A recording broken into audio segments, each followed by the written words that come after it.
Bienvenue à tous, je suis Pierre de 42 Entrepreneurs et aujourd'hui on co-organise une conférence avec Félix qui est venu nous voir et qui nous a dit qu'il avait envie d'inviter Olivier Roland.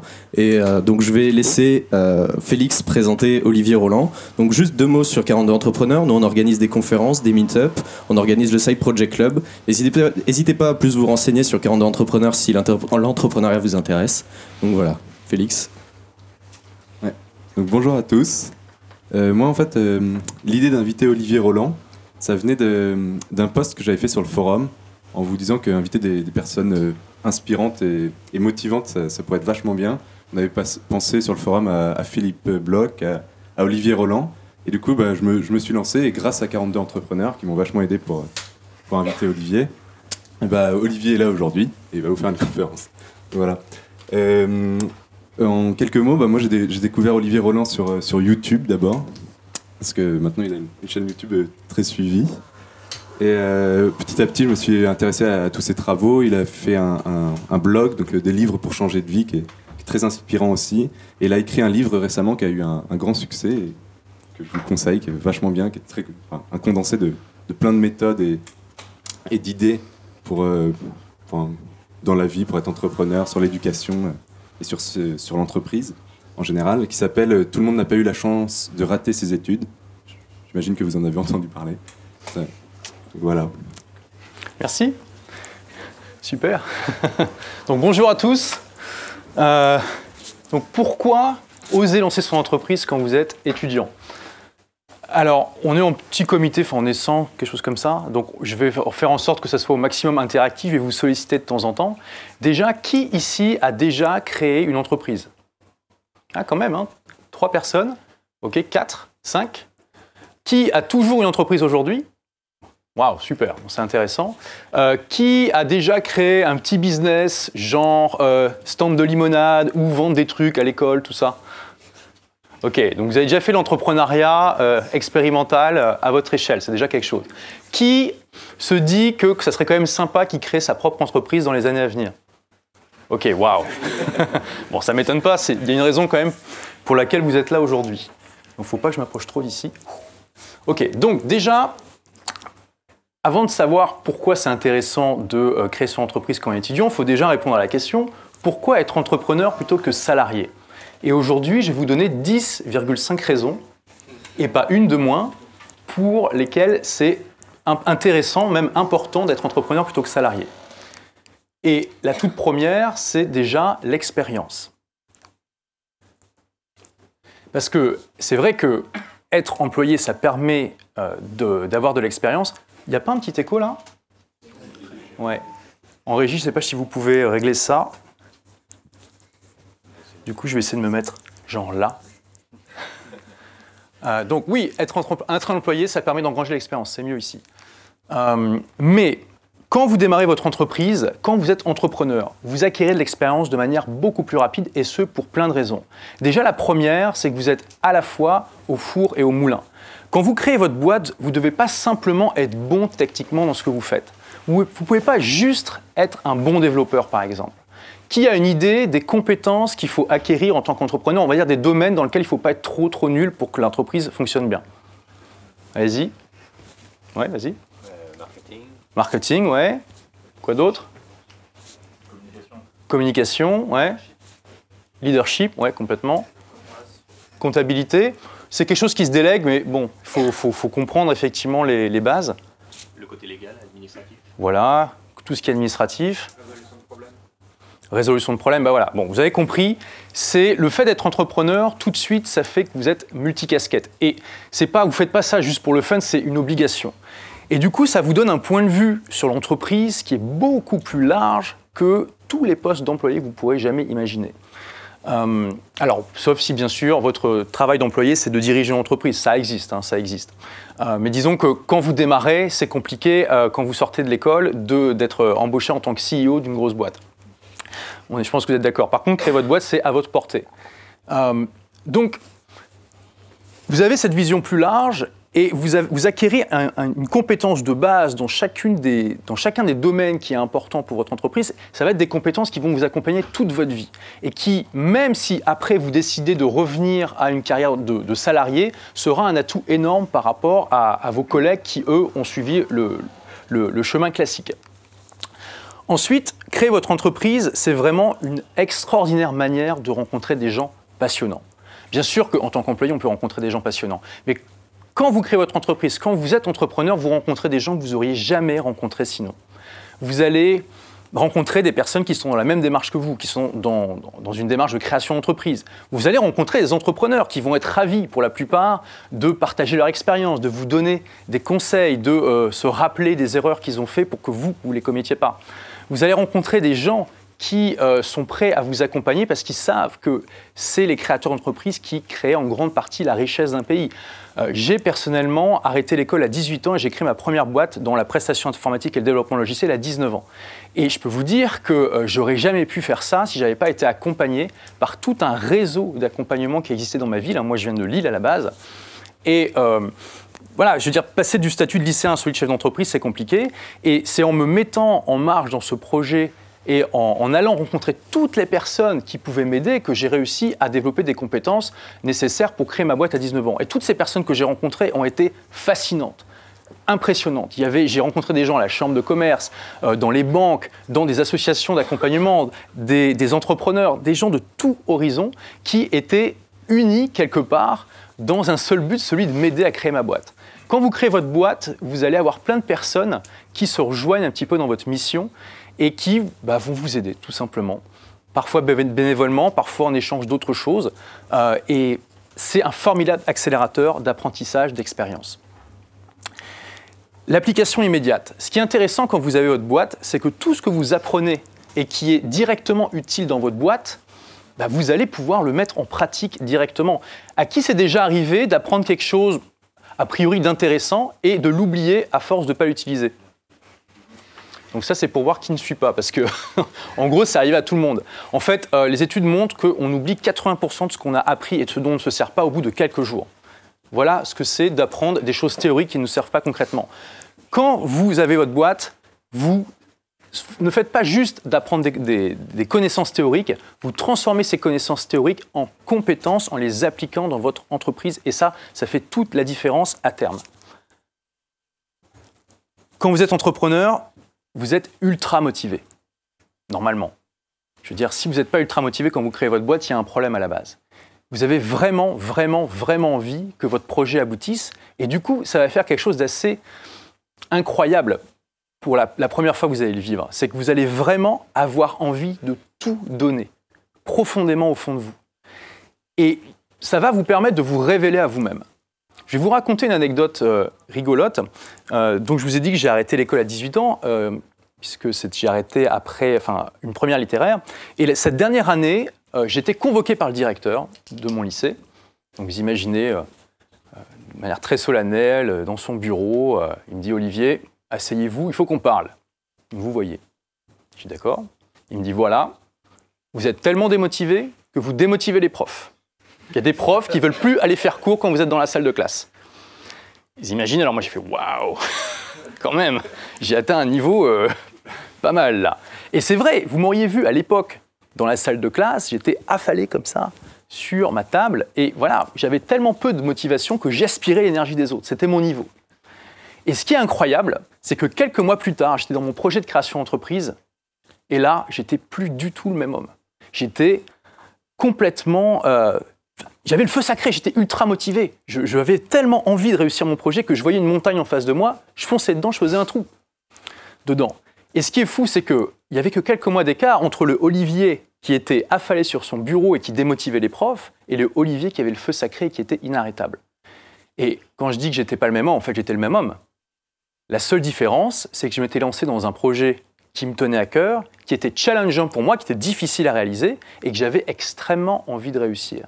Et quand vous vous lancez dans ce genre de projet, c'est là où vous vous révélez, en fait. Vous voyez tout le potentiel qui est en vous.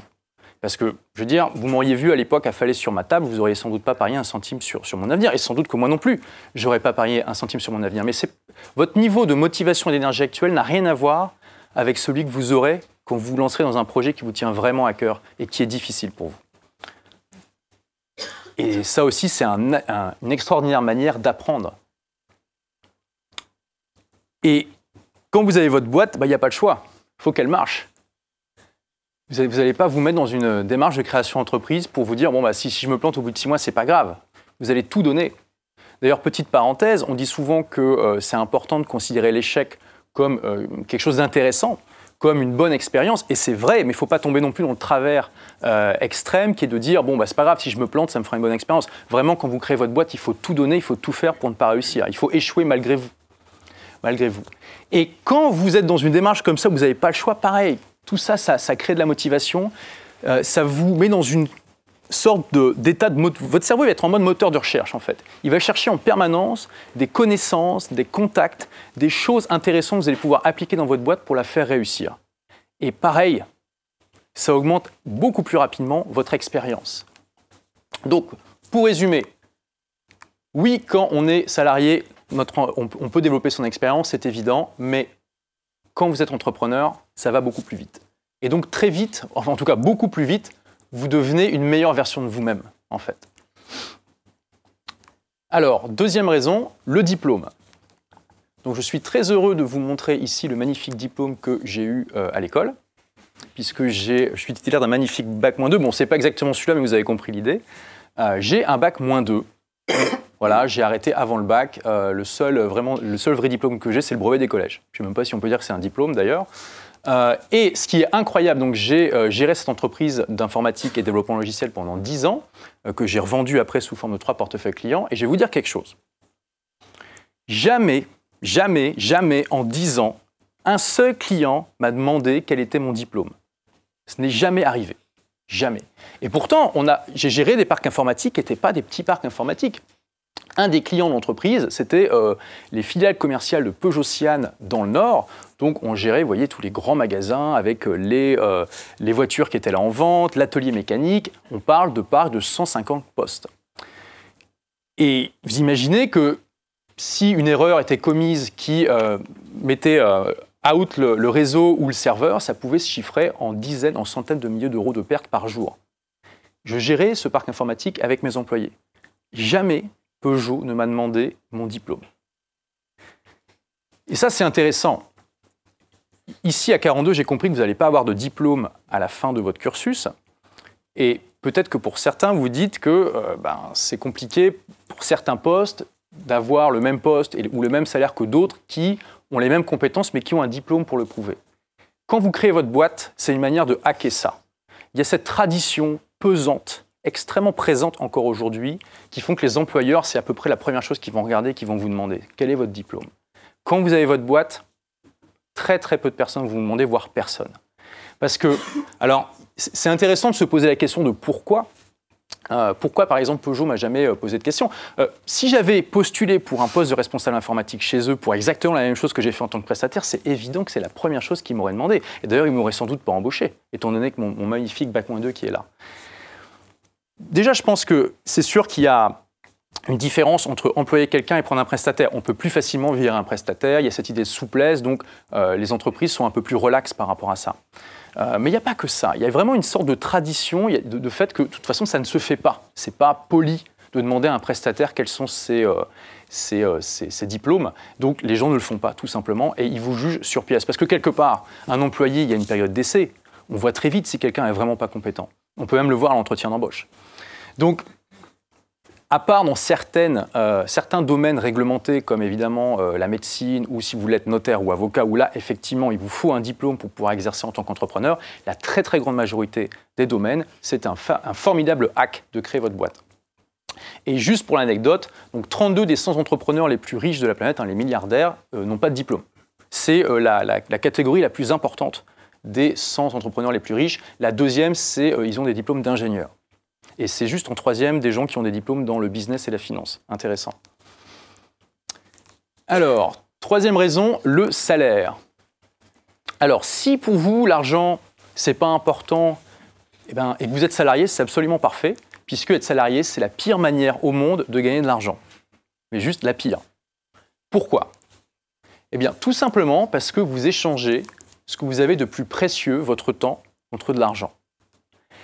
Or, on le sait, le temps, on peut pas, tout temps qui n'est pas utilisé pour quelque chose qui vous plaît, vous ne pouvez pas le mettre en banque, vous ne pouvez pas le conserver pour plus tard, c'est du temps qui est perdu à jamais. Et du coup, quand on réfléchit à ça, on le sait que notre temps, c'est ce qu'on a de plus précieux. On ne devrait pas l'échanger contre de l'argent sans avoir un effet de levier vraiment énorme. Il faudrait vraiment, si vous valorisez vraiment votre temps, vous devriez l'échanger que contre un taux très avantageux. Il y a Sénèque déjà qui disait, il y a 2000 ans, Sénèque c'était un philosophe stoïcien romain qui était l'homme le plus riche du monde, c'était un peu le Bill Gates de l'époque, il conseillait l'empereur et tout ça, et il se demandait, il se dit, c'est dingue, les gens sont prêts à déployer énormément d'énergie pour défendre leur possession, peut-être même parfois à risquer leur vie, alors qu'ils laissent envahir leur temps de manière extrêmement facile. C'est facile de voir quelqu'un qui est riche et qui va défendre ses propriétés de manière vraiment féroce, alors qu'il va se laisser envahir par des dizaines, des centaines de personnes qui vont lui quémander un petit peu de temps par-ci, par-là, ce qui va l'empêcher de se focaliser sur l'essentiel. C'est le comportement humain par défaut. C'est important d'en prendre conscience pour essayer de dépasser ça et de se focaliser sur ce qui compte vraiment. Rappelez-vous aussi que c'est mathématique. Pour qu'une entreprise soit rentable, il faut toujours qu'elle paye ses salariés moins que la valeur qu'ils apportent. Sinon, elle n'est pas rentable. Donc, ça se comprend du point de vue de l'entreprise, mais de votre point de vue, ça veut dire que vous n'aurez jamais un retour qui est égal à 100% de la valeur que vous apportez dans une entreprise en tant qu'employé. Ce n'est pas possible. Ou alors, votre boîte, elle va couler. Donc, de toute façon, vous allez avoir un problème au bout d'un moment. Quand vous êtes entrepreneur, c'est beaucoup plus facile d'avoir un salaire qui est en fonction de la valeur ajoutée que vous apportez à l'entreprise. Et tout ça, c'est important de relier au fait que la majorité des gens, malheureusement, ne sont pas passionnés par leur travail. On entend à tous les coins de rue. Mais oui, c'est super important, il faut absolument que tu trouves quelque chose qui te passionne dans la vie. Mais regardez autour de vous. Combien de personnes vous connaissez qui sont véritablement passionnées par ce qu'ils font? Si vous êtes comme la plupart des gens, vous pouvez vous rendre compte facilement que la plupart des gens que vous connaissez ne sont pas passionnés par ce qu'ils font. Et il y a une étude extrêmement intéressante et sérieuse qui a été faite par l'Institut Gallup, qui a porté sur une cinquantaine de pays 200 000 personnes. Et on a les chiffres pour la France, alors tenez-vous bien. Qui a une idée ici du pourcentage de Français qui sont passionnés par leur job? Comment? 5%? 20? 12? Qui dit mieux? 3? Ok, allez, je vous donne le chiffre. 9% des Français sont passionnés par leur boulot. 9%. C'est une toute petite minorité. Qui connaît le chiffre de gens qui haïssent leur job? 80? Non. 50? Du coup, là, vous êtes... Ok, non. Le chiffre réel, c'est 26% en France. Hein. En sachant que, petite parenthèse au passage, la France, c'est le plus mauvais score d'Europe de l'Ouest et un des plus mauvais du monde. Hein. Sachez-le. Mais vous le verrez, je vous donnerai les chiffres mondiaux tout à l'heure. On n'est quand même pas très loin de la moyenne mondiale. Donc, vous avez 9% de gens passionnés, 26% de gens qui haïssent leur job, un quart de la population. Et entre ces deux extrêmes, vous avez la majorité des Français qui ont un job qui n'est pas trop nul, qui n'est pas trop génial non plus, qui est bien, on ne va pas trop se plaindre, c'est bien, allez. On sent bien qu'on ne se réalise pas à travers ce job, que ce n'est pas quelque chose qui nous porte, mais il y a pire, donc on s'en contente. Et ça, c'est la vie de la majorité des gens. Et ça, les amis, c'est le plus grand échec de la société moderne quand vous y pensez. On condamne la plupart des gens à faire des choses qui ne les passionnent pas. Réfléchissez un petit peu à ça. Surtout quand vous réalisez à quel point notre temps est précieux. Donc, créer une entreprise, c'est déjà une manière plus facile. Quand je dis facile, bon, tout est à relativiser, mais quand vous créez votre boîte, en général, vous allez être passionné déjà par le projet en tant que tel, et souvent aussi par le domaine dans lequel vous êtes. Ce n'est pas forcément obligatoire. On peut créer une boîte juste pour vivre, clairement. Mais on va dire que vous avez plus de liberté quand même pour choisir le projet et le domaine dans lequel vous voulez être. En plus, ça vous donne un effet de levier sur le fait de gagner de l'argent. Et la question que j'aimerais vous poser aujourd'hui, c'est pourquoi il faudrait absolument échanger son temps contre de l'argent? Toute la société et tout le système éducatif est basé autour de cette notion. Et que finalement, qu'on n'explicite jamais et qu'on ne questionne jamais. pourquoi il faudrait absolument échanger son temps contre de l'argent? Alors c'est sûr qu'il y a 2000 ans, il n'y avait pas beaucoup d'autres moyens de gagner de l'argent. Et encore 2000 ans, il y a 10 000 ans on va dire plutôt. Mais depuis, il y a des tas de méthodes qui ont été inventées pour gagner de l'argent sans échanger de temps par rapport à ça.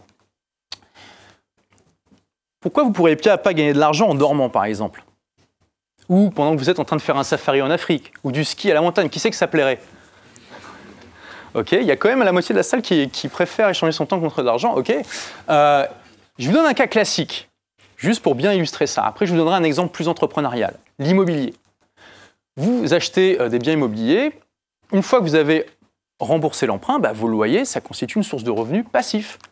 Parce que vous n'avez pas besoin d'y passer tant de temps que ça. Alors bien sûr, il faut quand même gérer vos biens immobiliers, il faut faire les travaux, il faut gérer les locataires, etc. Déjà, ça se délègue extrêmement facilement. Il y a beaucoup de boîtes aujourd'hui qui proposent de la gestion locative pour quelque chose comme 6% de vos loyers annuels. Donc, c'est quand même pas extraordinairement cher.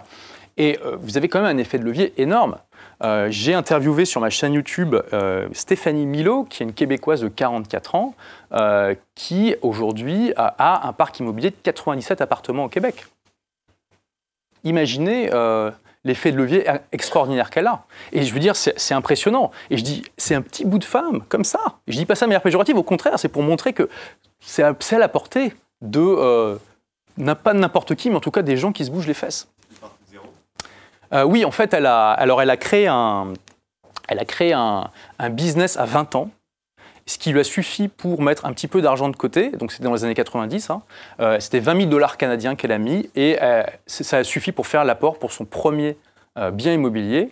Et au Québec, il y a quelque chose qui n'existe pas en France, donc ça l'a aidé aussi quand même, c'est qu'on peut, en fait, votre bien immobilier prend de la valeur par rapport au prix. Si vous avez bien fait votre job, quand vous achetez votre bien, il a un certain prix, puis avec les années, ce prix augmente. Au Québec, si au bout de 5 ans, par exemple, votre appartement il a pris 50 000 $ de plus, vous pouvez utiliser cette plus-value auprès de la banque pour prendre un prêt bancaire qui est cautionné sur cette plus-value. Et du coup, vous avez un effet boule de neige qui se met en place. Bon, ça n'existe pas en France, mais il y a d'autres moyens d'avoir un effet boule de neige avec l'immobilier chez nous. Qui connaît ce gars? Ouais? C'est qui? Warren Buffett. Ok. Donc Warren Buffett, j'explique pour ceux qui ne connaissent pas. C'est un des hommes les plus riches du monde. C'était littéralement l'homme le plus riche du monde en 2008. Et depuis, il truste régulièrement le top 5 des hommes les plus riches du monde dans le classement Forbes. Il est souvent en compétition avec Bill Gates. C'est ses deux grands amis. Ils aiment bien tous les ans, ils s'appellent. Alors, t'as vu, je t'ai battu cette année. J'ai 3 milliards de plus que toi. Qu'est-ce que tu vas faire? Donc, il a créé l'essentiel de sa fortune en investissant en bourse de manière extrêmement intelligente et méthodique. Mais il a commencé à investir en bourse à 20 ans. Comment il a fait pour avoir de l'argent à investir en bourse à 20 ans? C'est là où c'est intéressant, c'est qu'il a créé un business automatisé. Et c'est juste pour vous donner un exemple de ce qu'il est possible de faire. En fait, donc c'est dans les années 50, et il s'est rendu compte que dans sa ville, il y avait beaucoup d'attentes quand il allait chez le coiffeur, en fait, chez le barbier. Et il s'est dit, mais attends, c'est quand même dommage d'avoir tous ces gens qui attendent là sans rien faire. Est-ce qu'il n'y a pas une idée de business? Et il venait juste de lire un bouquin qui s'appelait 1000 manières de gagner 1000 $ et qui donnait des exemples de business automatisé. Ça l'a inspiré pour ce business-là. Il est allé voir son barbier. Il a dit, voilà, j'ai une idée. Moi, ce que je vous propose, j'installe un flipper chez vous.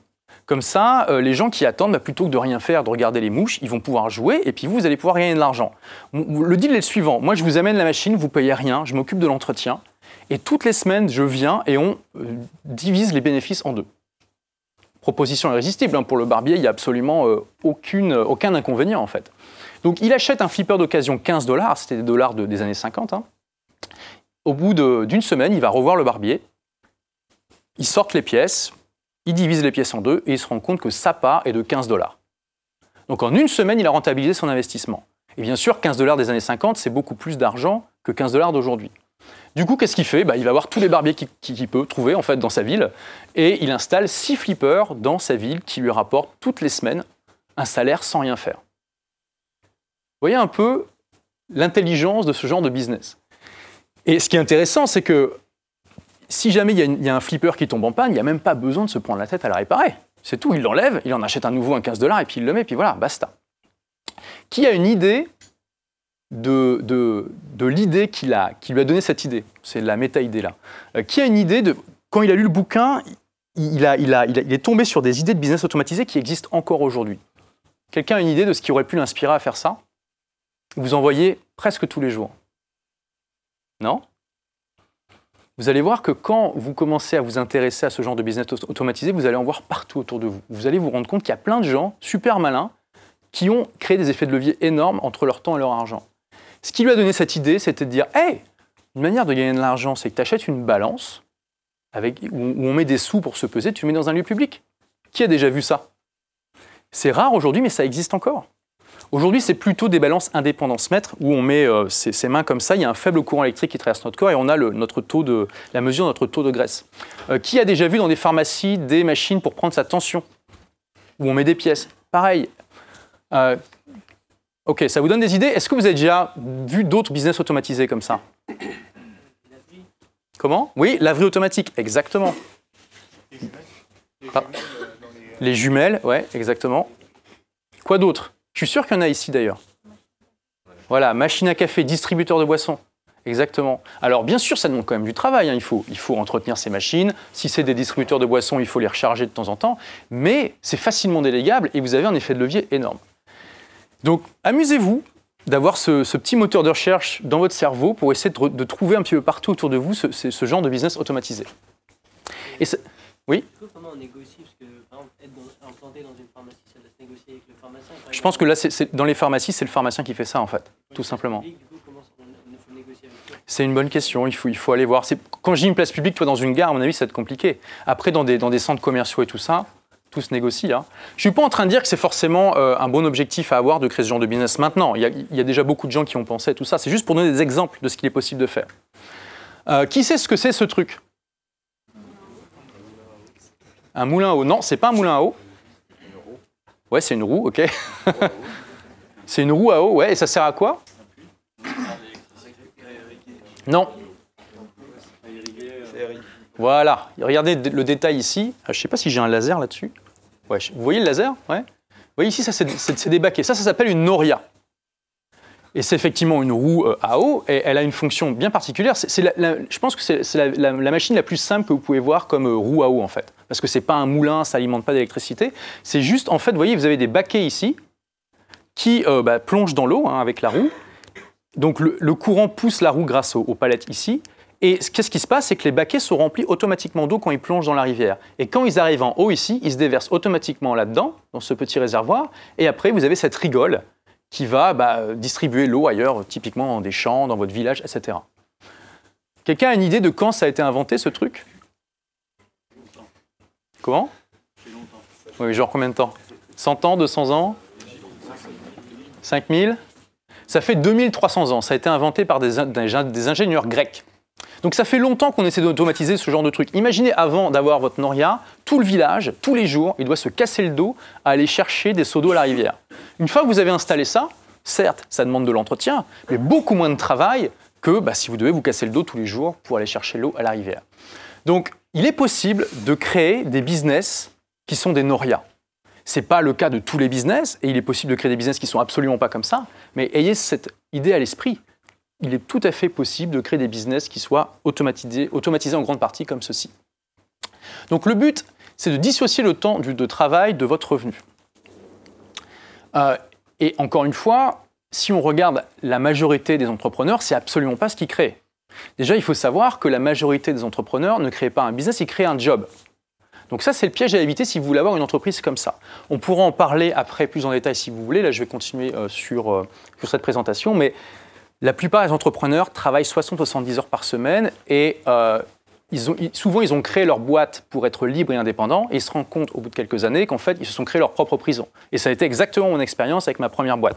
Donc, je vous dis juste que c'est une possibilité, je ne vous dis pas que c'est facile et automatique. Alors, raison numéro 4, la sécurité de l'emploi. Bon, je vais passer rapidement dessus. Je veux dire, on sait tous aujourd'hui que la sécurité de l'emploi, c'est surtout une illusion dans le privé. Hein. Évidemment, quand vous êtes fonctionnaire, c'est différent. Mais qui a envie aujourd'hui, même s'il avait la possibilité de travailler toute sa vie dans la même boîte? Voilà. Donc souvent, on entend encore ça. Hein. Oui, mais tu te rends compte, tu vas créer ta boîte, mais du coup, tu n'as pas la sécurité de l'emploi, etc. Mais quand on réfléchit vraiment aujourd'hui, déjà, Plus personne ne veut ça, vivre toute sa vie dans la même boîte.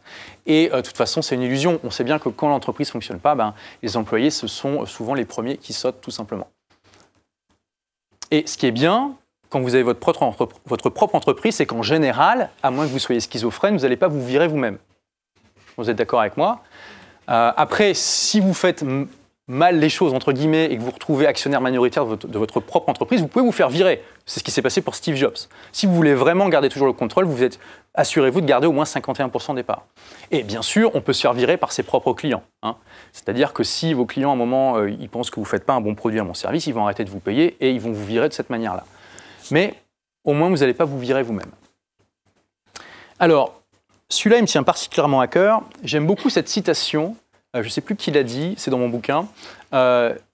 Si vous ne vous focalisez pas sur le fait d'accomplir votre rêve, vous allez vous faire embaucher par quelqu'un pour que vous l'aidiez à accomplir son rêve à lui.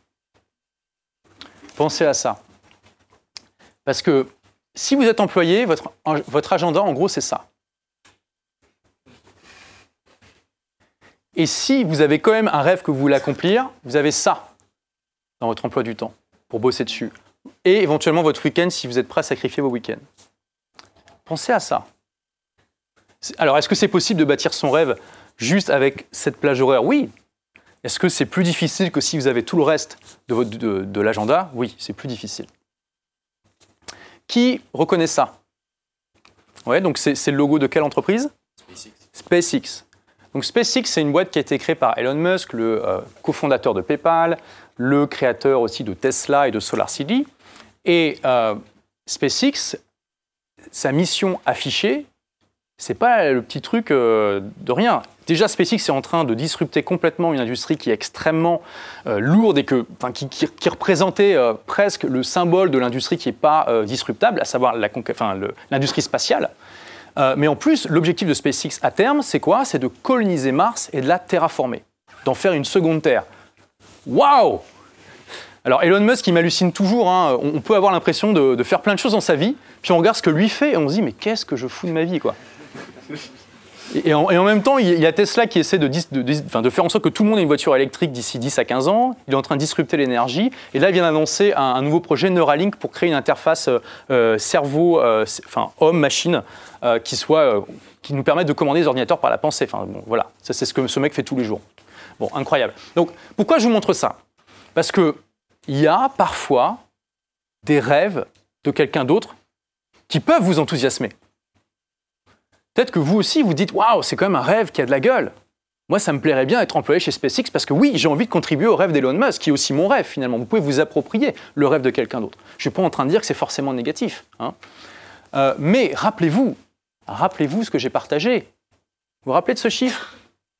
9% des Français haïssent leur job. Adorent leur job. C'est l'inverse. 9% des Français adorent leur job. Et la moyenne mondiale, c'est 11%. 11%. Et la moyenne mondiale des gens qui détestent leur job, c'est 24%. Donc, voilà, c'est la réalité de la plupart des gens. Donc oui, vous pouvez vous faire embaucher dans une boîte dont vous partagez le rêve et les valeurs, mais en général, ce n'est pas ce qui va vous arriver. C'est pas ce qui va vous arriver. Donc au moins, j'espère que même si vous ne sortez pas de cette présentation avec la motivation et l'envie d'être entrepreneur, au moins vous ressortirez avec cette idée de « Waouh, ok, il faut que je fasse quand même gaffe à me faire embaucher par une boîte dont je partage les valeurs et dont la mission m'excite. La mission, j'ai vraiment envie de contribuer à la faire réaliser. » Parce que clairement, est-ce qu'on peut quand on haït son job ou même qu'on a trouvé un job qui ne nous passionne pas, est-ce qu'on est enthousiasmé par le rêve que porte cette entreprise? Je ne pense pas. Je ne pense pas. Donc, oui, raison numéro 6, le syndrome du locataire. Bon, là, je pense que c'est facile à comprendre. Quand vous êtes salarié, c'est comme si vous étiez un locataire, en fait. Et donc, vous avez les mêmes inconvénients du locataire par rapport au propriétaire. C'est-à-dire, vous jetez votre argent par les fenêtres, en fait. Si, par exemple, vous avez décidé d'être locataire et que vous payez, je ne sais pas moi, 1 000 € de loyer par mois, vous jetez de l'argent par les fenêtres parce que vous êtes en train d'enrichir quelqu'un d'autre, le propriétaire, qui utilise votre argent pour rembourser ses prêts ou juste pour avoir un salaire. Par contre, si vous prenez un appartement similaire, que vous l'achetez et que vous remboursez 1 000 € par mois, c'est différent. Vous êtes en train de vous constituer un capital. C'est de l'argent qui s'accumule, qui travaille pour vous. C'est la même chose quand vous comparez les employés et les entrepreneurs. Vous construisez quelque chose qui ne vous appartient pas et vous pouvez être éjecté du jour au lendemain exactement comme un locataire. vous construisez quelque chose qui se capitalise et que vous pourrez revendre plus tard. Je vous donne mon propre exemple. Je vous ai dit que ma première entreprise, elle a duré 10 ans et je l'ai revendue quand ma deuxième boîte sur le web a commencé à bien marcher.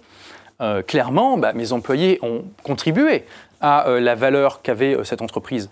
N'empêche qu'au bout de 10 ans, quand je l'ai vendue, c'est moi qui ai obtenu l'argent du rachat. Et ça se comprend aussi, puisque j'ai quand même pris les risques de créer la boîte, j'avais beaucoup plus de responsabilités que mes employés, etc. N'empêche que quand vous êtes entrepreneur, toute la valeur qui se construit dans votre entreprise, au final, elle vous appartient. Pas quand vous êtes employé. Alors, le piège des pantoufles en ciment. J'aime beaucoup cette idée de pantoufles en ciment. C'était un de mes lecteurs qui m'avait dit ça il y a quelques années, un lecteur d'un de mes blogs. L'expérience montre que plus longtemps vous restez salarié, plus ça va être dur de quitter les pantoufles en ciment que représente le salariat. Parce que vous êtes nombreux ici à vouloir créer votre entreprise, et c'est un rêve qui est partagé par beaucoup de Français. Qui ici sait à peu près combien de Français ont envie de créer leur boîte? Dites un chiffre. Ah, pas tant que ça, non. Non, un tiers, enfin 37% très exactement. 37%, c'est énorme. D'après vous, quel est le pourcentage de ces 37% qui va réussir, qui va vraiment créer sa boîte à un moment? Pas grand-chose, ouais, exactement. Pas grand-chose. Et en partie, c'est dû au fait que plus vous êtes salarié, et plus c'est difficile de sortir de cette ornière-là. En plus, vous côtoyez essentiellement des gens qui sont eux-mêmes salariés et pour qui ça devient la norme, ça devient la vie normale. Et puis après, voilà, vous allez peut-être vous marier, vous allez avoir la maison, le chien, les 2 enfants, le poisson rouge, le prêt sur la maison, etc. Plus vous attendez et plus ça va être difficile. Je ne dis pas que c'est impossible, mais pensez à ça. Vous allez vous installer dans des pantoufles très confortables, mais pesantes.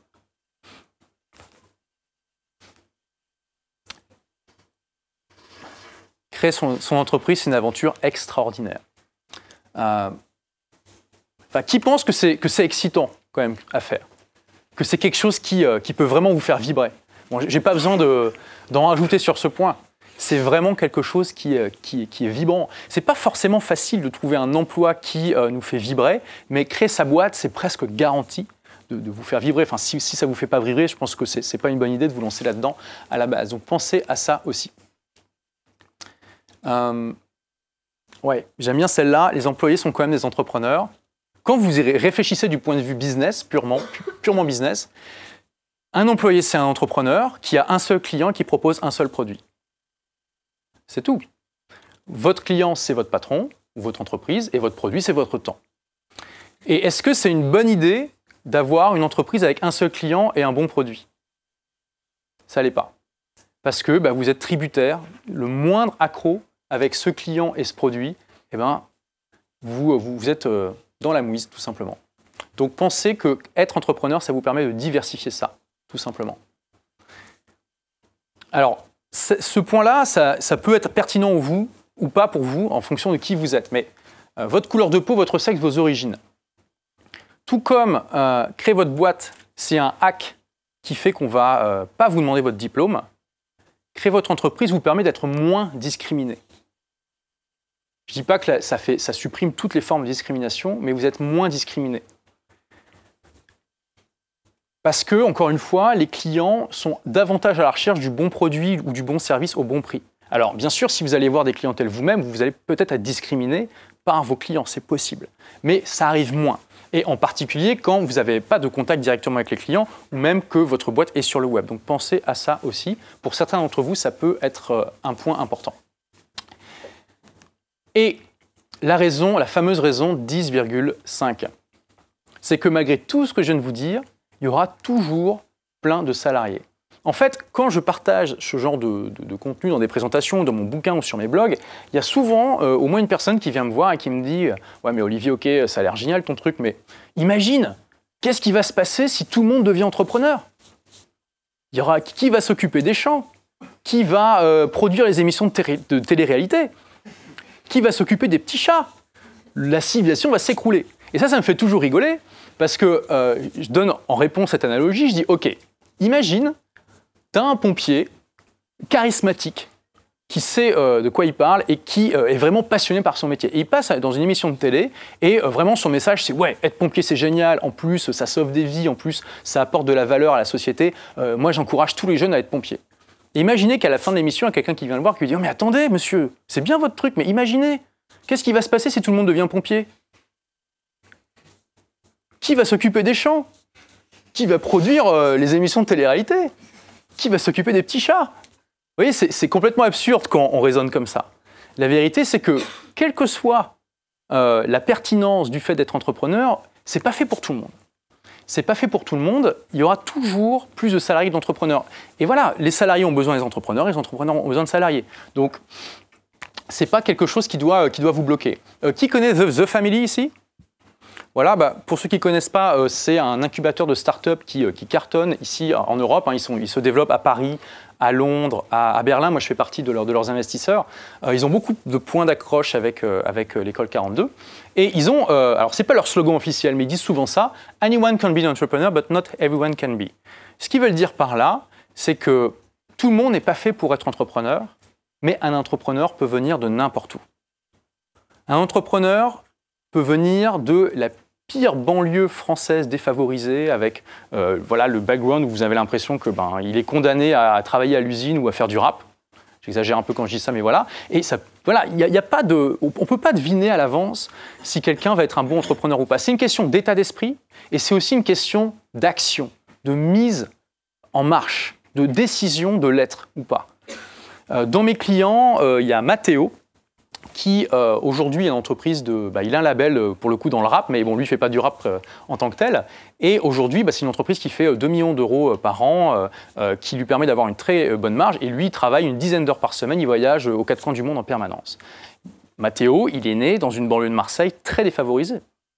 Et ça se voit encore aujourd'hui quand on le rencontre. Mais en même temps, il ne s'est pas laissé abattre par ça. Il a décidé de se lancer dans l'entrepreneuriat et aujourd'hui, il a une carrière et un mode de vie qui fait l'envie de beaucoup de personnes. Ça va pour ces 10,5 raisons. Vous avez des questions par rapport à ça? Ouais. Moi, on me dit souvent que pour être entrepreneur, ça prend une personnalité, un profil de personnalité spécifique. Est-ce que vous croyez qu'il y aurait des traits de personnalité qui sont importants à avoir ou que vraiment n'importe qui, s'il a la volonté et le mindset pour le faire, arriverait à le faire? Tu vois, déjà, il y a une partie de la réponse dans ta question. Parce que tu dis, ouais, on m'a dit qu'il fallait la personnalité, mais est-ce que tu crois que si j'ai le mindset, je peux le faire? Alors, quelle est la différence entre personnalité et mindset? Je pense qu'effectivement, il y a des qualités qui sont importantes quand on est entrepreneur, mais je ne pense pas qu'elles sont fondamentalement, elles doivent fondamentalement être innées. Elles peuvent être acquises. Parmi les qualités qui, selon moi, sont indispensables, il y a déjà le fait d'être proactif plutôt que d'être réactif. Donc, quelle est la différence? C'est que plutôt, par exemple, je ne sais pas moi, quand je vois un problème qui existe autour de moi dans la société, bon, je vais râler, ok? Si je suis réactif, je vais juste râler. Donc j'ai râlé, c'est cool. Le problème, il est toujours là. Voilà. Si je suis proactif, je vais quand même me poser la question et dire, ok, comment je peux régler ce problème? Qu'est-ce que je peux apporter, moi, personnellement, pour régler ce problème-là? Ça, c'est vraiment, je pense... Alors, on n'est pas tous à 100% proactifs ou réactifs, on a tous un mélange. Moi, je pense que l'entrepreneur, en général, a davantage de proactivité en lui que de réactivité. Il voit tout ce genre de problèmes comme des opportunités pour créer des business. Dès que vous voyez, ça, c'est une manière d'avoir des idées de business, dès que vous voyez quelque chose qui ne fonctionne pas autour de vous, vous voyez des gens qui râlent, vous voyez des choses qui pourraient être améliorées, et vous-même, ça vous exaspère, c'est un potentiel de business, parce que peut-être que vous pouvez apporter une solution à ce problème-là et que ça peut en faire un business. Il y a des tas de business qui ont été créés sur ce point-là. Il y a le fait de vouloir... voilà, la compréhension, ça c'est vachement important. C'est quelque chose de comprendre, à comprendre émotionnellement en fait. On peut le savoir intellectuellement mais pas émotionnellement. De comprendre que tout ce que vous voyez autour de vous, même les choses les plus extraordinaires, ça a été fait par des êtres humains imparfaits. Ça a été fait par des êtres humains imparfaits. Et parfois qui avaient des défauts extraordinairement réhibitoires. Et quand vous comprenez ça à un niveau vraiment émotionnel, profondément au fond de vous, vous comprenez que du coup, il n'y a rien qui vous empêche de vous aussi contribuer profondément à la société en créant un business et en apportant quelque chose qui peut-être un jour plus tard sera vu avec admiration par des gens et qui vont vous déifier quelque part ou penser que vous êtes meilleur que ce que vous êtes. Mais la vérité, c'est que tout ce que vous voyez autour de vous, ça a été créé par des gens profondément humains et imparfaits. Bon, je pourrais continuer longtemps comme ça, mais tu vois, ça fait partie des choses, je pense, qui sont importantes dans l'état d'esprit de l'entrepreneur. Et pour moi, c'est des choses qui peuvent s'acquérir. C'est une question de curiosité, d'apprentissage et de de compréhension. D'autres questions ?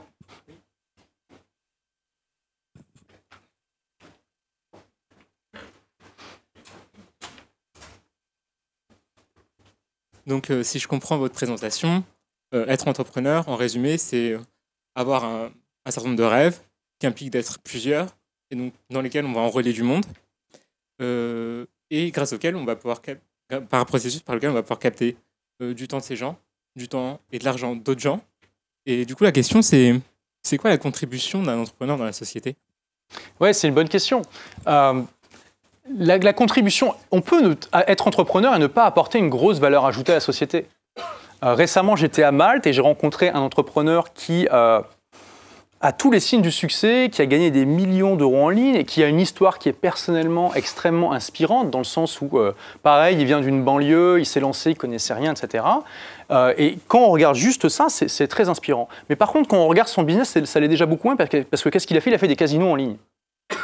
Et clairement, quelle est la valeur ajoutée à la civilisation des casinos en ligne ? Je pense que mon point de vue, c'est que ce n'est pas grand-chose, voire c'est négatif. Je pense que ça enlève de la valeur. Donc, c'est aussi un point de vue à considérer. Après, c'est très complexe. Hein. Beaucoup d'entrepreneurs, vous voyez, je vous ai parlé de ne pas échanger son temps contre de l'argent, etc. Beaucoup d'entrepreneurs font ça. Ils se sont créés leur job et travaillent trop.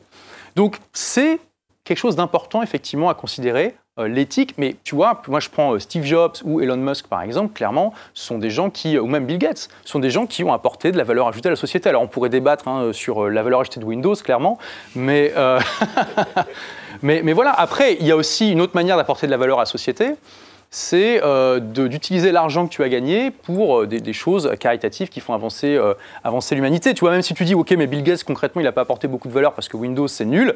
Bon, aujourd'hui, il utilise quand même ses milliards pour essayer d'éradiquer des maladies en Afrique, de développer l'éducation, etc. Donc, c'est effectivement un point important à considérer et ce n'est pas automatique. C'est pas automatique.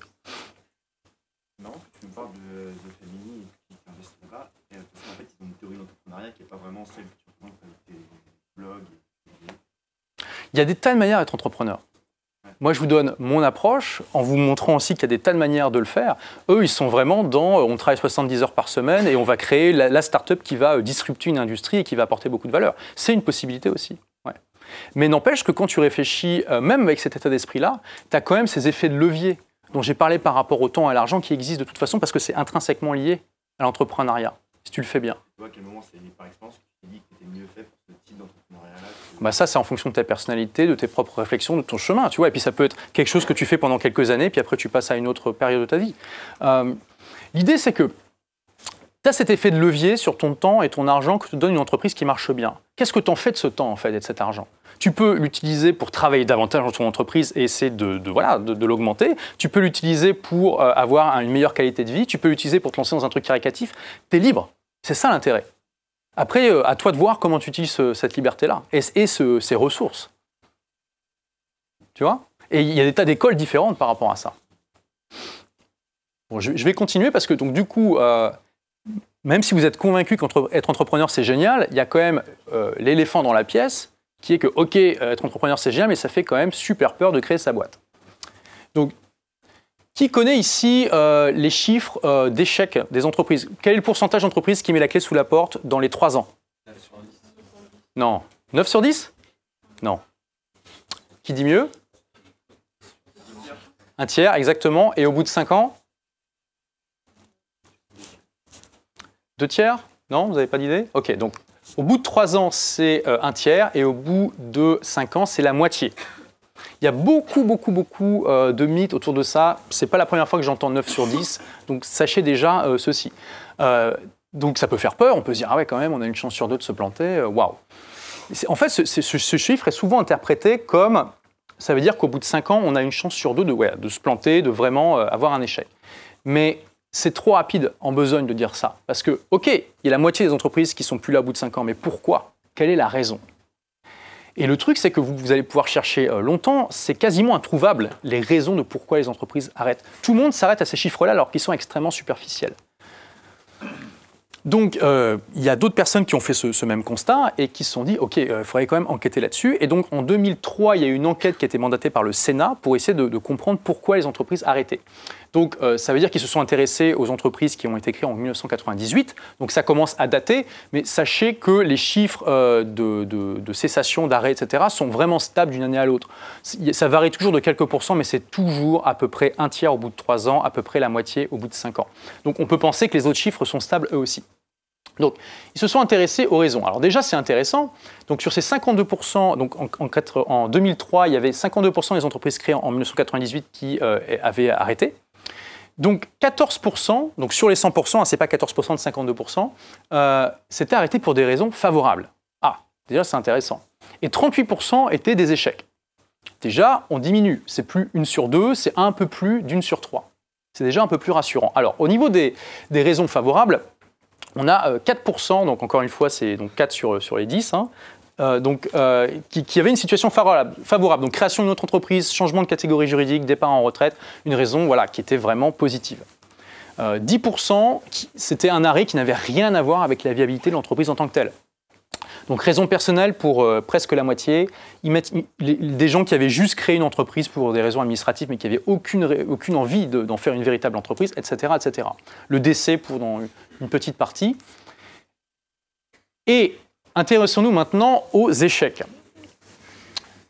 Alors, quand vous vous plantez, en fait, vous avez 2 manières de vous planter avec votre boîte. Vous pouvez faire juste une cessation d'activité ou un dépôt de bilan. Qui connaît la différence entre les deux ? Ouais, vas-y.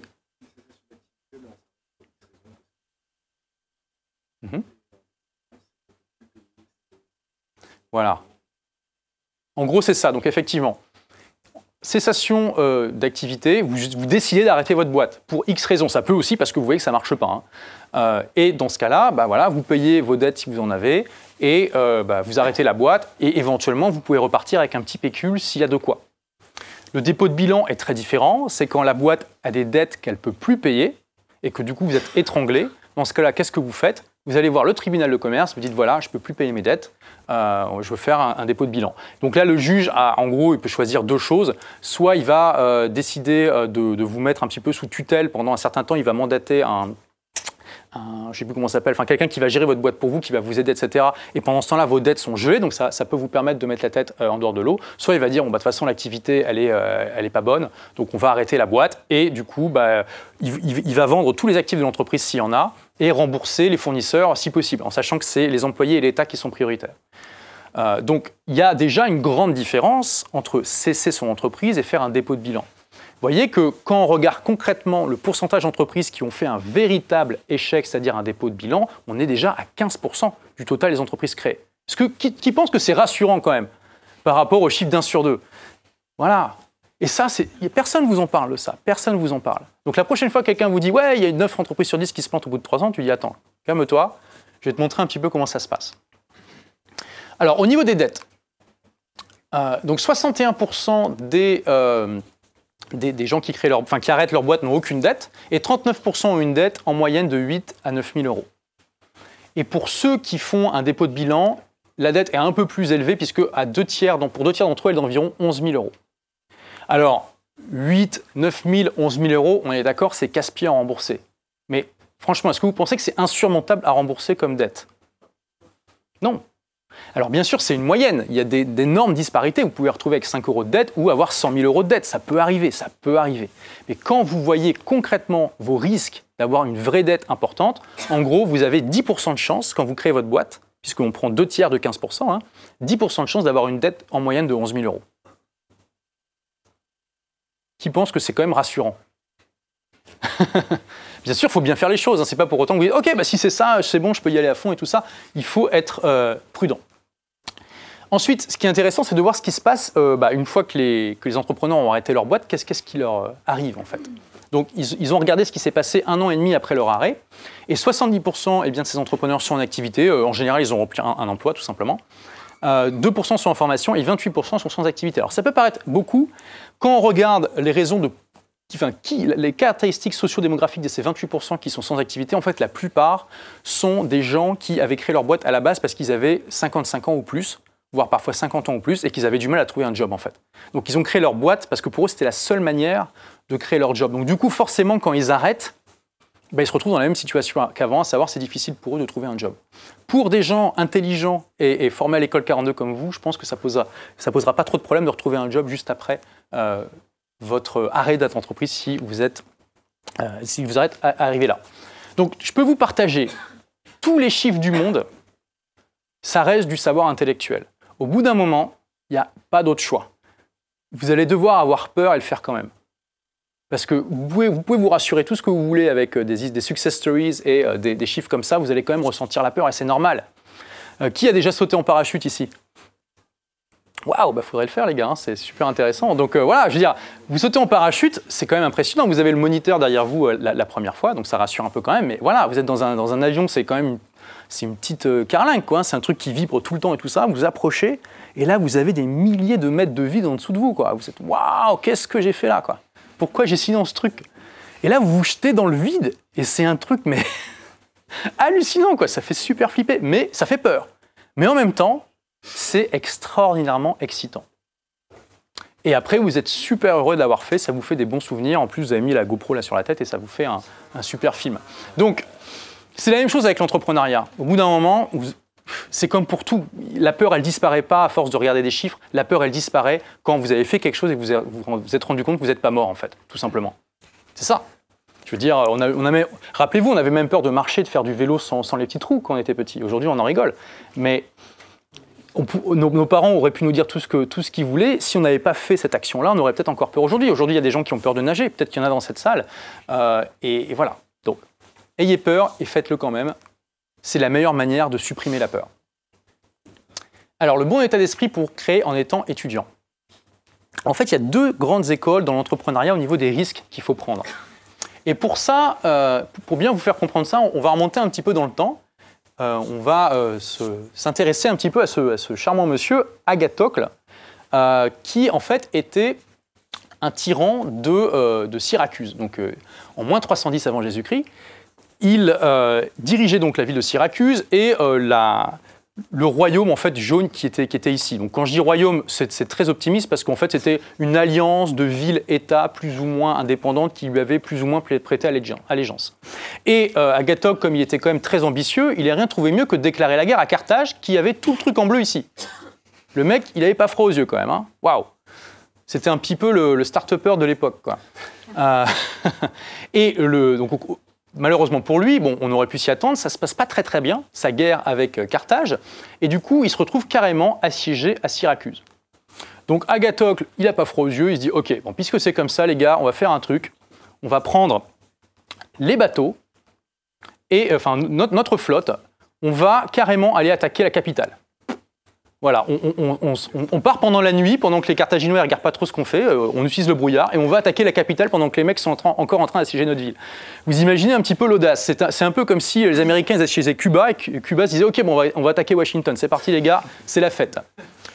Donc c'était ultra audacieux, vous imaginez le truc. Donc il arrive sur les rivages de Carthage et qu'est-ce qu'il fait? Il ordonne à son armée de brûler tous les navires. Parce qu'il dit, voilà, maintenant les gars, c'est pas compliqué, on a deux choix. Soit on gagne, soit on meurt. Qu'est-ce que vous voulez? Qu'est-ce que vous préférez? Et donc, c'est de là que vient l'expression brûler ces navires derrière soi. Donc ça, c'est une approche possible quand vous créez votre entreprise. Vous quittez votre job, vous vous mettez dans la situation la plus désespérée possible pour réussir. Parce que comme ça, vous n'allez pas avoir le choix. Vous brûlez vos vaisseaux derrière vous, et en gros, soit vous vous retrouvez à la rue à la soupe populaire, soit vous gagnez. Donc ça, c'est une école. Il y a certains qui recommandent cette approche. Personnellement, je trouve que pour la majorité des gens, c'est un mythe. C'est absolument pas l'approche que je recommande. Mon approche, c'est au contraire de minimiser les risques au maximum. Et c'est cette approche que j'ai utilisée tout au long de ma vie. On pourrait croire que j'étais un peu kamikaze d'arrêter l'école à 18 ans pour créer ma première boîte, mais vous allez voir que ce n'était pas si kamikaze que ça. C'était peut-être audacieux, mais pas kamikaze. Vous devez limiter au maximum votre risque financier, tester votre hypothèse de départ démarrez votre projet à temps partiel et profitez des aides, des subventions, de tout ce que vous pouvez vous donner. Je vous disais tout à l'heure que quand vous allez créer votre boîte, vous allez avoir plein de gens de bonne volonté qui vont vous aider à accomplir votre mission. Ça se traduit aussi de manière matérielle. Vous ne pouvez pas savoir le nombre de prêts, de subventions, d'allègements de charges qu'on peut obtenir en France. C'est vraiment impressionnant. Donc pour ça, eh bien, je recommande d'utiliser une méthode qui s'appelle le Lean Startup. Qui a déjà entendu parler de ça? Voilà, ok. Donc pour ceux qui n'ont pas entendu parler, bon, on va en parler justement. J'en parlerai plus tard. D'abord, je vous donne mon exemple. Comment j'ai créé ma première entreprise à 19 ans? Donc, il y a plein de raisons qui ont fait ça. Moi, j'étais vraiment à la base, j'étais un geek timide. J'avais énormément de mal à parler aux gens. J'avais énormément de mal à parler aux filles aussi. Et du coup, je me suis retrouvé en première littéraire avec 28 filles sur 32 personnes. Donc, j'étais pas très, très à l'aise. Et du coup, j'étais pas. Il y a plein de choses qui ont fait que j'étais pas à l'aise à l'école et que j'avais envie de partir de ça. Donc, il y avait déjà cette souffrance à la base. Et comme beaucoup de geeks timides finalement, j'ai compensé ma timidité en passant beaucoup de temps sur l'ordinateur à développer des compétences informatiques. Donc c'est pas pour autant que j'étais asocial, j'avais quand même quelques amis. Et avec un ami, on s'est dit, tiens, quand même, tu as remarqué, on dépanne régulièrement des gens sur des problèmes informatiques qui leur paraissent insurmontables, et nous, on les résout comme ça. Tu crois pas qu'on pourrait gagner de l'argent avec ça? C'est comme ça qu'on a eu l'idée au début de l'entreprise. Et si vous utilisez l'approche classique, du coup, vous dites « Ok, génial, j'arrête l'école, je brûle mes navires derrière moi, j'y vais à fond, le couteau entre les dents, je fonce dans le temps, criant banzai, c'est parti. » Nous, on n'a pas fait comme ça. On s'est dit comment on pourrait tester notre idée de manière simple, efficace et sans remettre en cause notre vie.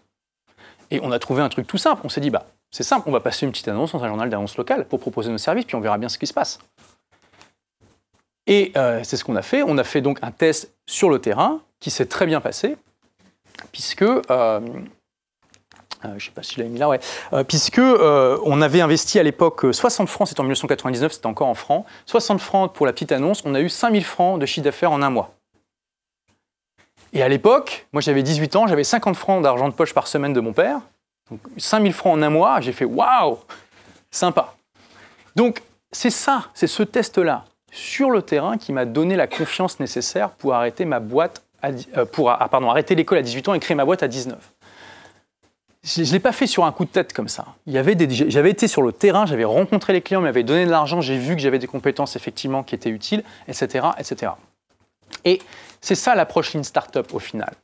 C'est de mettre en place l'expérience la plus simple possible avec les moyens que vous avez actuellement pour vous confronter le plus vite possible à la réalité du terrain de la manière la plus réaliste possible. Alors, un autre exemple, ça c'est un de mes élèves. Alors, Thierry Crignon, c'est vraiment impressionnant parce qu'il est prof de marketing dans une école de commerce prestigieuse à Lyon, de marketing Internet pour être plus précis. Il s'est inscrit à une de mes formations et il s'est dit, bon voilà les gars, c'est simple, moi je suis prof de marketing Internet, donc show some respect. Je vais prendre juste ce qui m'intéresse dans la formation et je vais faire le reste à ma sauce. Et il a fait l'erreur de ne pas utiliser la méthode Lean Startup. Qu'est-ce qu'il a fait? Donc, Thierry Crignon, il est prof de marketing, mais il est passionné de peinture et il a un blog qui est très connu sur le sujet qui s'appelle Nabis Magazine, qui donc parle de comment faire des belles peintures, etc. Et il a fait l'erreur de ne pas utiliser le Lean Startup et du coup, il a fait l'erreur la plus classique et en même temps la plus dramatique qui peut arriver à un entrepreneur, c'est qu'il a passé 2 ans de sa vie à créer le produit qu'il avait envie de créer et pas le produit dont avaient envie ses clients ou ses prospects. Du coup, pendant 2 ans, il a créé son chef-d'œuvre, un bouquin sur les arts, sur la peinture magnifique. Et il s'est rendu compte au bout de 2 ans que tout le monde n'en avait rien à foutre. Voilà. Il n'a pas réussi à en vendre plus que quelques exemplaires. Alors vous imaginez, il n'était pas très content. Du coup, il reprend la formation de zéro, il applique la méthode Lean Startup, et notamment, qu'est-ce qu'il fait? Il fait un sondage auprès de ses prospects, et puis il vend le produit avant même de l'avoir créé. Ça, c'est une autre manière de faire le Lean Startup. Et il se rend compte qu'en fait, son audience attend de lui une formation sur comment mélanger les couleurs en peinture. Voilà. Du coup, il sort une formation sur le sujet. La première semaine de vente, il réalise 22 000 € de vente. Voici la différence que ça peut faire. Quand vous avez fait une expérience sur le terrain et quand vous vous connectez à la réalité du terrain, ça peut vous économiser des mois, des années de travail. Ça arrive même aux meilleurs entrepreneurs. C'est même arrivé à Steve Jobs de se focaliser sur le produit que lui a envie de créer sans s'intéresser vraiment à ce que veut à ce que veulent les gens, et du coup, on se retrouve à dépenser énormément d'énergie et de ressources dans un produit qui intéresse personne. Et quand je dis produit, ça marche aussi pour l'entreprise. Il y a beaucoup de personnes qui passent des mois, parfois des années, à travailler sur leur projet de boîte, et quand ils créent leur boîte, ils se rendent compte que tout le monde s'en fout. Vous devez éviter absolument ça. Et il y a parfois des échelles énormes, avec des milliards de dollars ou d'euros qui sont investis. Donc, pour revenir à l'expérience que j'avais faite avant de créer ma boîte, ce n'était pas une expérience parfaite, loin de là. Il y avait des tas de choses qui ne collaient pas par rapport à la réalité du terrain. Par exemple, le tarif était ridiculement bas par rapport à ce qu'une entreprise avec des charges pouvait payer, puisque ça a été fait en dehors de tout cadre légal. Hein. On a passé l'annonce, c'était au black. Il n'y avait pas d'impôt ni de taxes. On n'avait pas vraiment besoin d'un salaire. Je veux dire, on était tous les deux, on avait 18 ans. C'était 5 000 francs, ça peut paraître beau, mais quelque part, 5 000 francs par mois, c'est pas avec ça que vous avez une boîte qui fonctionne. Le journal en tant que tel n'était pas adapté pour faire de la bonne prospection. On n'a pas fait de split test, c'est-à-dire qu'on n'a pas testé notre annonce avec plusieurs variances pour voir quels étaient les mots les plus impactants. Bref, donc il y avait plein de choses qui font que ce n'était pas exactement la réalité du terrain. Mais une mauvaise expérience sur le terrain, ça vaut mieux que le meilleur plan élaboré dans votre chambre. Posez-vous toujours la question, quand vous avez des idées de produits ou d'entreprises, comment je peux tester mon hypothèse de la manière la plus proche de la réalité possible. Même si c'est imparfait, même si ça ne représente pas exactement la réalité, c'est toujours mieux que d'être dans votre chambre et de vous dire « Ok, c'est génial ». Donc, pour résumer, le Lean Startup, vous définissez l'hypothèse et l'offre, vous faites une enquête de terrain, donc ça peut être un sondage. Aujourd'hui, avec Internet, on peut avoir des centaines et milliers de personnes qui répondent à des questionnaires sans qu'on bouge de chez soi, c'est absolument extraordinaire. Vous créez ce qu'ils appellent le produit minimum viable, donc voilà, c'est la version la plus minimale, fonctionnelle de votre produit ou de votre service. Quel est le truc essentiel qui va vraiment intéresser les gens que vous pouvez proposer? Je vous recommande d'ailleurs fortement de lire le livre Lean Startup de Eric Rice qui explique ça, qui a été traduit en français. Vous mesurez les résultats de l'expérience. Si ça ne fonctionne pas, vous pivotez, ou si ça fonctionne mais pas assez, vous pivotez, c'est-à-dire vous changez en fait l'approche ou le produit ou différentes choses jusqu'à ce que vous trouviez ce qui fonctionne, et puis après, vous recommencez. En fait, c'est un cycle d'amélioration continue comme ça. Donc au final, je pourrais vous donner plein de raisons pour être entrepreneur, mais rappelez-vous juste que c'est l'aventure d'une vie, que c'est quelque chose d'exaltant qui va, même si vous échouez, vous allez apprendre énormément de choses, et on a vu qu'il n'y a finalement pas tant de risques que ça, qui va vous donner une expérience extraordinaire, qui va vraiment quelque chose d'exaltant que vous allez vous rappeler toute votre vie. Vous accomplissez votre rêve. Si vous êtes employé toute votre vie et que vous avez aidé d'autres à bâtir leur rêve, peut-être qu'à la fin, vous direz, c'est quand même dommage, j'aurais aimé au moins tenter, au moins essayer. Et si vous ressentez l'appel tout simplement en vous, eh ben, ne l'ignorez pas trop longtemps, tout simplement. Merci.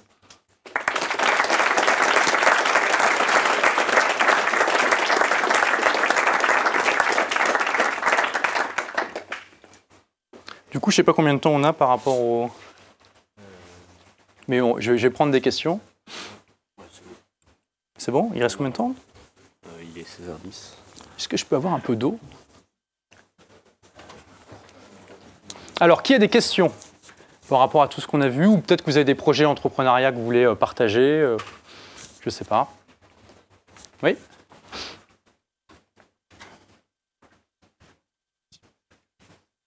Déjà, merci en tout cas pour cette présentation.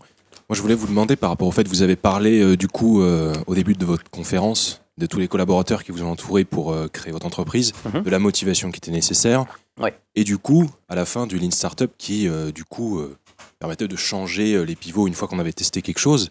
Mais les deux premiers points, du coup, qui sont les collaborateurs et la motivation, quand on a notre idée qui nous est propre au début avant de la changer, après avoir testé, faut la partager avec des collaborateurs qui vont nous aider à la tester. Quelle est la dose entre le projet ultra personnel, s'il l'est, et la communication avec les autres? Est-ce qu'ils seront d'accord avec ça? Est-ce qu'ils auront bien compris? Et les problèmes de communication qui vont en découdre? Oui. Bon, déjà, on peut très bien faire du Lean Startup en solo. Quand j'ai dit se faire accompagner, je parlais de... Moi, j'ai toujours été plutôt solo entrepreneur. Il y a des avantages et des inconvénients à ça. Quand je parlais de se faire accompagner, je parlais d'organismes externes, de rencontrer des gens intéressants, mais qui ont de pouvoir de décision dans l'entreprise ou dans le projet, qui peuvent donner des conseils, qui peuvent faire changer d'avis, mais qui n'ont pas de pouvoir de décision en tant que tel. Après, donc avec des collaborateurs, effectivement, il y a une question d'adhésion au processus. En général, je déconseille de démarrer avec trop de personnes au tout début. Si tu veux démarrer à plusieurs, déjà à 3, ça commence à être compliqué. Ça commence à être compliqué d'avoir une vision commune et tout ça, ça peut arriver. Mais voilà, ça fait partie d'une start-up d'avoir une équipe réduite quand on démarre. Parce que plus tu ajoutes de gens et plus tu ajoutes de la cacophonie. C'est clair. Donc, je ne sais pas si ça répond à ta question, mais je pense que pour être optimal, il faut justement trouver la taille idéale. Et à mon avis, 2-3 au début, c'est déjà pas mal, hein, dans la majorité des cas. Okay. Et tu peux tester toi-même. Hein. Tu peux avoir ton idée et puis tu peux recruter des gens, mais pas des gens qui vont avoir un processus, qui vont pouvoir être dans le processus de décision. Et après, afin d'avoir une idée du coup qui est optimale, il faut pouvoir la partager. Parce qu'en solo, alors bon, vous avez sans doute très bien réussi, et ça vous honore, mais est-ce que du coup, il n'y a pas quelqu'un avec un avis extérieur, assez proche, comme un collaborateur et pas comme quelqu'un dans l'organisme, ouais, je comprends ce que tu veux dire, capable d'avoir un feedback du coup? Ouais, le feedback c'est bien, mais il n'y a rien qui remplace les données du terrain en fait. Tu sais, si j'avais fait un sondage à 18 ans auprès de ceux que je connaissais pour dire « Est-ce que vous pensez que je devrais créer ma boîte ?» La plupart des gens auraient dit non. Donc c'est plus intéressant d'avoir les données du terrain, les données scientifiques, que l'avis des gens en fait. Ce qui ne veut pas dire qu'il faut être dans sa tour d'ivoire et se couper de l'avis des gens, mais il faut plutôt essayer de voir les données de l'expérience. Parce que même les entrepreneurs les plus aguerris ne peuvent pas prédire avec 100% de réussite si quelque chose va marcher ou pas, sinon ça se saurait. J'aime bien donner cet exemple du monde de l'édition. Harry Potter, ça s'est vendu à quelque chose comme 420 millions d'exemplaires. Donc c'est presque un demi-milliard quand vous y pensez. C'est un succès phénoménal. Est-ce que vous pensez que le premier Harry Potter a été accepté par le premier éditeur qui l'a reçu ? Non. Ça a été, si je me rappelle bien, ça a été refusé 6 fois avant que l'auteur trouve une maison d'édition qui était motivée pour publier le premier. Elle a eu une avance de 2500 livres sterling. Tu peux penser que des gens qui ont l'expérience dans le monde de l'édition, qui ont 20, 30, 40 ans d'expérience, ils seraient capables de détecter, tu vois, quelque chose un phénomène aussi incroyable que Harry Potter. La vérité, c'est que même les gens qui ont 40 ans d'expérience dans le milieu de l'édition, ils ne peuvent pas prédire avec exactitude si un bouquin va fonctionner ou pas. Donc c'est plus intéressant d'avoir une expérience sur le terrain que d'avoir l'avis des gens. Voilà. Yes. Bonjour. Quelle est la limite, selon vous, entre accomplir son rêve et répondre à un besoin pour des clients Oui, c'est évident qu'il y a des rêves qui n'ont pas de potentiel économique. Donc c'est évident que je dis toujours que quand on crée sa boîte, il faut essayer de trouver une idée qui est à l'intersection de 3 choses. Passion, potentiel économique et compétences. C'est l'idéal. Il est possible de créer une boîte dans un domaine dans lequel tu n'as pas de compétences. Au début, tu peux les développer. Tu vois, Elon Musk, par exemple, aujourd'hui, c'est un des plus grands spécialistes du monde en fusée, alors qu'il ne connaissait rien au début. Il a appris par lui-même. Mais il a su s'entourer de gens compétents. Tu peux créer une boîte en n'étant pas passionné par ce que tu fais. Beaucoup d'entrepreneurs, finalement, ils créent une boîte parce qu'il faut qu'ils vivent. Donc, ce n'est pas une passion en tant que telle. Mais tu ne peux pas créer une boîte qui n'a pas de potentiel économique. Ça, c'est vraiment la condition sine qua non. Donc, oui, on peut avoir une entreprise qu'on déteste et dans laquelle on n'a pas de compétences particulières, mais on ne peut pas avoir d'entreprise qui n'a pas de potentiel économique. Donc, l'idéal, c'est de trouver quelque chose à l'intersection de tout ça. Quoi ? Twitter. Ouais. Bah oui, moi je n'ai pas beaucoup d'optimisme par rapport à cette plateforme, hein, malheureusement. Ouais, mais bon, quelle est leur rentabilité aujourd'hui, quoi ? Il n'y a pas de garantie dans l'entrepreneuriat, hein, ça c'est sûr. Ils ont une belle vision d'avoir une plateforme qui soit une bonne fondation pour la liberté d'expression, mais c'est en même temps le piège sur lequel ça se referme aujourd'hui, parce qu'il y a trop de liberté d'expression et ça tue la plateforme. Ça tue la plateforme.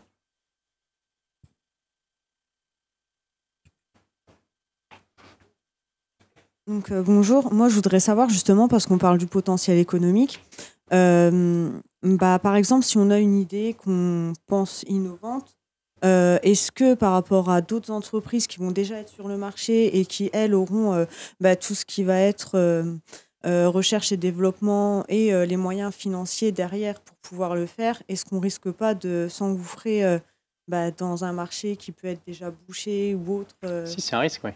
C'est un gros problème aujourd'hui, non, quand même. Ça a toujours été un gros problème. Il y a des tas de gros problèmes dans l'entrepreneuriat. Ça fait partie du jeu et on peut tu peux dire, ok, bah, du coup, je fais rien parce que c'est quelque chose qui me bloque, ou au contraire, c'est un challenge, je vais essayer de dépasser ça.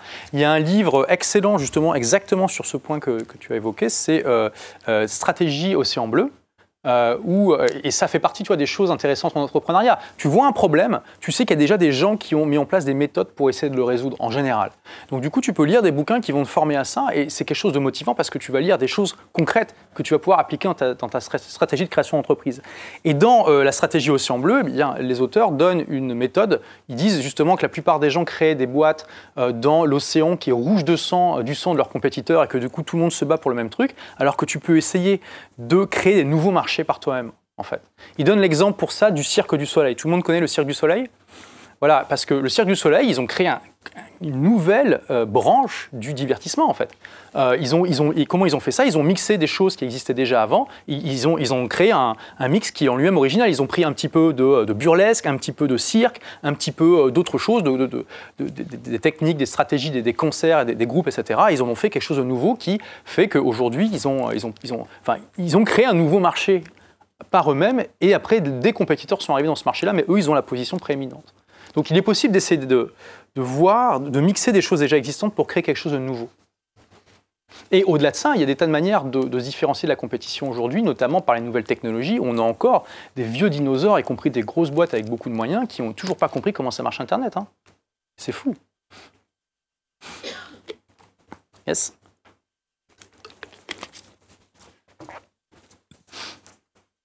Je voudrais poser une question plutôt par rapport à l'entrepreneuriat en général. Vous parlez beaucoup de livres et je pense que vous avez certainement utilisé celui de Tim Ferriss, 4 Hours Work Week. Ça a complètement changé ma vie, oui. Voilà, justement, c'est pour ça que je voulais en parler. Vous avez aussi mentionné Lean Startup et que vous venez d'annoncer. Pour vous, quel est le livre qui vous a le plus motivant, à part 4 Hours Work Week, je ne sais pas si tout le monde connaît. Peut-être vous. Qui connaît la semaine de 4 heures ? On va faire qui connaît pas plutôt ? Ouais, c'est moitié-moitié. Ok, et puis il y a 10% qui dort et qui est comme ça. Ouais, donc la semaine de 4 heures, je recommande à tout le monde de le lire. On peut ne pas être d'accord avec ce bouquin, mais je pense que toute personne qui veut être entrepreneur devrait l'avoir lu pour au moins savoir qu'il y a cette possibilité de créer une boîte. Et c'est vraiment, tu l'as remarqué, tous ceux qui l'ont lu ont pu voir à quel point c'est un livre qui m'a influencé dans cette présentation, puis dans ma façon d'être, puisque c'est le livre, on va dire, classique sur comment créer une entreprise qui est au service de sa vie, plutôt que d'avoir sa vie qui est au service de son entreprise. Donc oui, ta question c'est quel est le livre le plus inspirant à part la semaine de 4 heures, c'est ça ? En entrepreneuriat. Hein. Ouais, alors, j'ai déjà cité The Lean Startup parce que ça c'est vraiment la clé. Il y a aussi un livre qui est très très complémentaire à la semaine de 4 heures et qui est beaucoup moins connu. Ça s'appelle The E-Myth de Michael Gerber. Ça s'écrit Gerber, hein, voilà, mais ça se prononce Gerber. Et c'est un livre des années 90, alors qui est très traduit en français, mais la traduction est introuvable, donc il faut le lire en anglais. Et en gros, il explique le mythe. The E-Myth, c'est le mythe de l'entrepreneur, en fait. Et il explique que des millions de personnes veulent créer leur boîte pour être plus libres et indépendants et au final se retrouvent à avoir créé leur propre prison, à travailler 70 heures par semaine pour un salaire pas très intéressant. Et il explique pourquoi, quelle est la différence entre créer son job et créer un business et comment éviter cet écueil, justement. Et ça, c'est un livre que je recommande fortement. Parce que même si tu veux avoir une entreprise ambitieuse et travailler comme Elon Musk 100 heures par semaine, c'est quelque chose d'important à comprendre pour avoir une bonne conscience de l'entreprise en tant que système.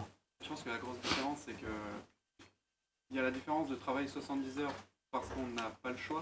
Oui. Et la différence d'Elon Musk, c'est qu'il travaille parce que... Complètement. Et on revient à cette notion de liberté dont je parlais tout à l'heure, c'est que tu crées ta boîte pour avoir un effet de levier sur ton temps et ton argent, et qu'est-ce que tu en fais après ? Parce qu'Elon Musk, il pourrait très bien, surtout après qu'il a vendu PayPal, il n'aurait pas pu passer le reste de sa vie à faire le jet-setter dans le monde entier. Hein. Je pense qu'il n'aurait pas trop entamé son capital, là. Yes, t'as le micro ? Ouais. On travaille combien d'heures quand on est passionné ? Comment ? On travaille combien d'heures ? Oui, c'est une très bonne question. Après, il y a la notion de définition de qu'est-ce que tu appelles le travail. Et j'ai posé cette question à des centaines, peut-être plus, même des milliers d'entrepreneurs, et chacun a sa propre définition. Donc moi, personnellement, je voyage 6 mois par an, puisque ma boîte, je peux la gérer entièrement sur le web aujourd'hui. C'est ce qu'on appelle un laptop business. Et je ne m'en prive pas, voilà, j'adore voyager, c'est vraiment une passion pour moi. Et quand je voyage, je travaille 10-15 heures par semaine. Quand je ne voyage pas, je suis plus à 30-40, avec des pics parfois un peu plus grands. Mais je vais donner un exemple, pour faire comprendre que des fois, c'est vraiment, tu te dis, mais est-ce que c'est du travail ou pas ? donc j'ai écrit un bouquin qui s'appelle « Tout le monde n'a pas eu la chance de rater ses études ». Je l'ai écrit pendant 4 ans. Alors pas à temps complet, bien sûr. Quand je voyageais, j'étais aussi en train de l'écrire. Et par exemple, une des périodes les plus productives de ces 4 ans, c'est quand j'ai passé 2 mois aux Philippines, dont 1 mois dans un village absolument paradisiaque. Voilà. Et j'avais ma routine où en fait j'écrivais 1000 mots par jour le matin et l'après-midi, je faisais ce que je voulais. Et il y a des après-midi où j'allais à la plage. Donc voilà, vous imaginez la plage tropicale, mais même presque cliché, avec le sable blanc, les cocotiers, l'eau transparente et tout ça. Et qu'est-ce que je faisais? Je lisais sur mon Kindle des bouquins intéressants qui m'intéressaient par rapport aux recherches que je faisais par rapport à mon propre livre. Donc la question c'est, quand je suis sur une des plus belles plages du monde en train de lire un bouquin de business, est-ce que je suis en train de bosser ou pas? Qui pense que je suis en train de bosser? Ouais, bah, y en a qui pensent que non, qui pensent que je suis en vacances par contre. Ouais. Qui pensent que c'est entre les deux, que c'est un peu difficile à définir. Vous voyez, c'est ça le problème. Et c'est intéressant quand on est entrepreneur, il y a cette notion, la différence entre travail et vacances est beaucoup moins nette. Beaucoup moins nette. Ça peut être quelque chose que vous allez détester ou quelque chose dont vous allez tirer parti pour redéfinir votre vie d'une manière différente, finalement. Et puis il y a ce fameux proverbe, je crois que c'était de Lao Tzu ou de Confucius qui dit, ou je pense que vous l'avez déjà entendu, choisis un travail qui te passionne et tu ne travailleras jamais de ta vie. Et il y a du vrai là-dedans, mais n'oubliez pas, seulement 9% des gens font un travail qui les passionne. Donc après, il y a comment, on en revient plutôt à la notion de liberté et comment j'utilise mon temps. Je trouve ça plus pertinent. Et je pense que pour moi, je définis le travail comme quelque chose que je dois faire et que j'ai pas forcément envie de faire, mais qui fait que ma boîte, enfin si je fais pas ça, ma boîte va se planter au bout d'un moment, tu vois. Mais ça n'empêche que je peux aussi avoir du plaisir par rapport à ça. C'est quelque chose de complexe. C'est quelque chose de complexe. Et c'est aussi une question de cycle. Tu peux passer par exemple 6 mois à travailler 5 heures par semaine et ça te détend, ça te ressource, ça booste ta créativité. Au bout d'un moment, tu vas en avoir marre et tu vas dire ok, je vais me remettre à travailler à fond et tu passes 6 mois là-dedans, par exemple, tu vois. Ou ça peut être plusieurs années.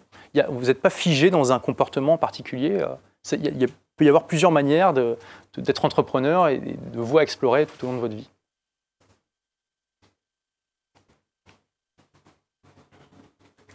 Bonjour. Bonjour. Je voulais rebondir en fait sur la question par rapport au livre de Tim Ferriss. Tim Ferriss, il a récemment sorti un nouveau livre, oui. Tools of Titans. Si je ne me trompe pas, tu vas faire la préface. Oui, de la version française. Ouais. Voilà. En version originale, c'est Arnold Schwarzenegger. Qu'est-ce que ça fait de se dire qu'on a un peu la version française de Terminator? Donc la préface de Schwarzenegger, elle est gardée dans la version française. Hein. Non, mais c'est un peu une blague ta question, mais c'est un honneur. Enfin, oui, déjà, c'est juste. Voilà. C'était pour une façon de la tourner en fait. Ouais, voilà, c'est un honneur, c'est un honneur. Puis c'est surtout un honneur pour moi d'écrire une préface d'un bouquin de Tim Ferriss qui a complètement changé ma vie, puisque c'est grâce à lui que je suis passé d'un business où je faisais 60-70 heures par semaine à un business aujourd'hui qui me permet de voyager autant et puis d'inspirer beaucoup de personnes aussi. Justement, on dit beaucoup que tu étais le Tim Ferriss français. Ouais. Oui. Ok, bon ben. Bah oui, il m'a beaucoup inspiré après. Je ne sais plus qui m'a dit d'ailleurs que je travaille moins que Tim Ferriss, mais je ne sais plus. Quelqu'un m'a dit ça un jour. En fait, tu bosses moins que Tim Ferriss, parce que Tim Ferriss, il bosse beaucoup. Plus de questions? Oui.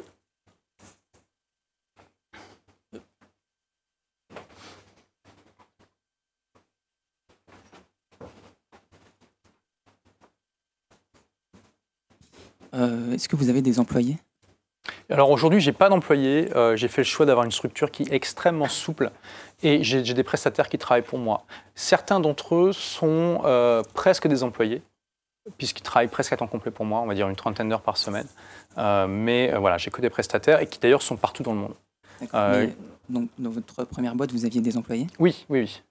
Et il y a potentiellement un quart de vos employés qui détestaient travailler pour vous, du coup? Bah ouais, quand on y pense. Hein. Vous vivez bien ou est-ce qu'il y a des moyens de... Ça fait partie de... C'est pas forcément détester le patron, ça peut être détester la boîte, mais souvent l'un va avec l'autre. Hein. Bah ouais, ça fait partie des choses. Hein. C'est aussi intéressant, et c'est une très bonne remarque que tu fais, c'est que en tant qu'entrepreneur, quand vous allez être employeur, faites en sorte qu'il y ait un pourcentage le plus minime possible de gens qui détestent travailler avec vous. Ouais. Effectivement, essayez d'avoir aussi plus de gens qui sont passionnés par ce que vous faites. Moi, je serais prêt à parier qu'à SpaceX, par exemple, le pourcentage d'employés qui est passionné par leur métier, à mon avis, est largement supérieur. Largement supérieur.